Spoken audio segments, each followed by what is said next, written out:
దీపు చంద్రదాస్ బంగ్లాదేశ్లో నివసిస్తున్న హిందువు. అన్ని మతాలు ఒక్కటే, అందరి దేవుళ్ళు సమానమే అని విశ్వసించినందుకు, తన భావాన్ని వ్యక్తపరిచినందుకు అక్కడ ఉన్న వాళ్ళంతా కూడా గుంపులుగా చేరి అతి కిరాతకంగా కొట్టి కాళ్లతో తన్ని ఈడ్చుకుంటూ వెళ్ళి నగ్నంగా ఉరితీసి సజీవంగా తగలబెట్టేశారు. ఈ దారుణమైన సంఘటన చూసిన ప్రతి ఒక్కరికి కూడా కళ్ళు చెమర్చక మానవు. ఇది మతం కోసం చేసే పనేనా? అసలు ఇది మనిషి అనేవాడు చేసే పనేనా?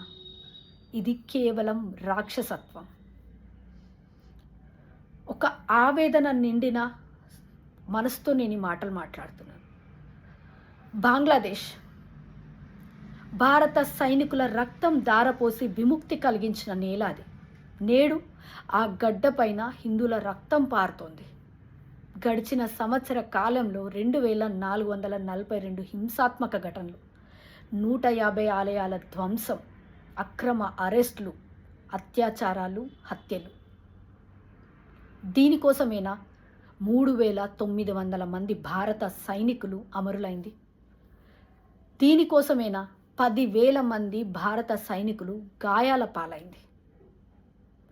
ప్రశాంతంగా బతుకుతారని, అక్కడ ఉన్న హిందువులను ప్రశాంతంగా బతకనిస్తారని, అణచివేతకు గురవుతున్న వాళ్ళకి విముక్తిని కలిగించి బంగ్లాదేశ్ని సృష్టించింది. కానీ నాడు 22% ఉన్న హిందువులు ఇప్పుడు 8% పడిపోయారు బంగ్లాదేశ్లో.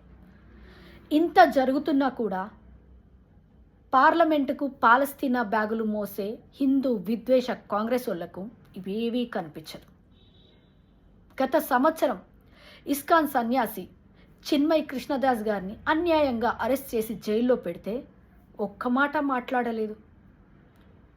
కమ్యూనిస్టు నాయకుడు ప్రదీప్ భౌమిక్ను అతి కిరాతకంగా కొట్టి చంపితే కనీసం స్పందించలేదు.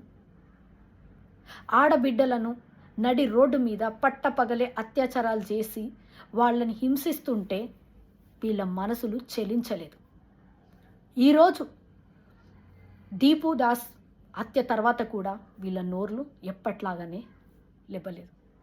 ఎందుకంటే అది వాళ్ళ ఎజెండాకి సరిపోదు కాబట్టి.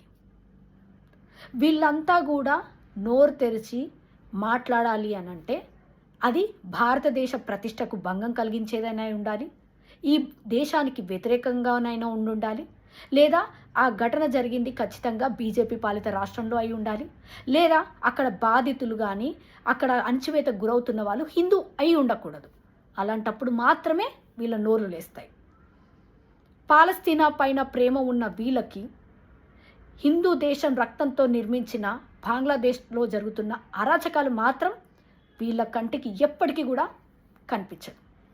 ఇప్పుడు ఆలోచించాల్సింది, మేల్కొనాల్సింది ఈ దేశంలో నివసిస్తున్న హిందువులు. జాగో హిందూ జాగో. జై హింద్, భారత్ మాతాకి జై.